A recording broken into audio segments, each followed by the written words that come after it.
ഒന്ന് സിമ്പിളായിട്ട് പൊറോട്ട ഉണ്ടാക്കാം. അതിനെ ഒരു 5 തവി മൈദമാവിൽ കുറച്ച് ഉപ്പും പഞ്ചസാരയും ഇട്ട് ഒരു 1.5 പിടി ചോറും ഒരു മുട്ടയും കൂടെ നന്നായിട്ട് പേസ്റ്റാക്കിയിട്ട് ആ മാവിലേക്കിട്ട് നല്ലപോലെ ഒരു ചപ്പാത്തിയുടെ പാകത്തിന് കുഴച്ചിട്ടുണ്ട്. പിന്നെ അതേ ഒരു കടായി വെച്ചിട്ട് കറിക്കാനായിട്ട് കടായി വെച്ചിട്ട് അതിൽ കുറച്ച് ബട്ടർ ഇട്ട് മഞ്ഞൾപ്പൊടി മുളക് പൊടി ഇട്ടിട്ട് അതിലേക്ക് 2 പുഴുങ്ങിയ മുട്ട ഇട്ട് ഞാൻ ഒന്ന് റോസ്റ്റ് ചെയ്തെടുക്കുന്നുണ്ട്.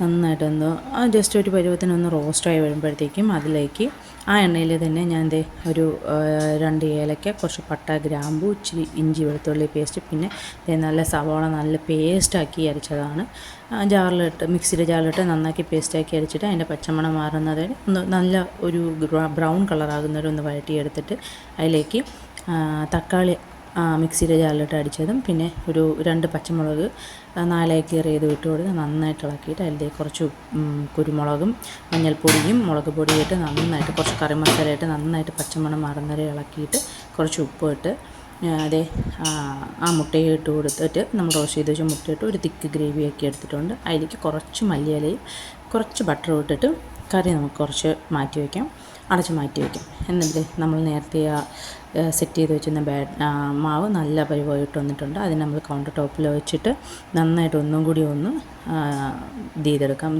എനിക്ക് മാവ് ഉരുട്ടിയെടുക്കുന്നത് കാണിക്കാൻ പറ്റില്ല കേട്ടോ, അതിന് മുമ്പ് കറണ്ട് പോയായിരുന്നു കുറച്ച് നേരം. മാവ് കൈ കൊണ്ട് നല്ലപോലെ കൗണ്ടർ ടോപ്പിൽ വെച്ച് നന്നായിട്ട് മാക്സിമം കൗണ്ടർ ടോപ്പ് നമുക്ക് കാണാൻ പറ്റുന്ന രീതിയിൽ തിന്നാക്കി കൈ കൊണ്ട് പരത്തി കൊടുത്തിട്ട് ഇതുപോലെ ലെയറായിട്ട് കട്ട് ചെയ്തെടുക്കുക നീളത്തിനും. എന്നിട്ട് അതിനത് ഇതുപോലെ ഇതുപോലെ ലെയറാക്കിയിട്ട് ഒന്ന് ചുരുട്ടിയെടുക്കണം. അതുപോലെ ഒരു 3-4 ഞാനിങ്ങനെ ചെയ്ത് വെച്ചിട്ടുണ്ട്. എന്നിട്ട് അതിന് ചപ്പാത്തിപ്പഴം കൊണ്ട് ജസ്റ്റ് ഒന്ന് പരത്തിയിട്ട് ബാക്കി നമുക്കിത് കയ്യിൽ കുറച്ച് എണ്ണ പുരട്ടിയിട്ട് ഇതുപോലെ ഒന്ന് അധികം പ്രസ് ചെയ്യാത്ത രീതിയിൽ ഒന്ന് പരത്തിയെടുക്കുക.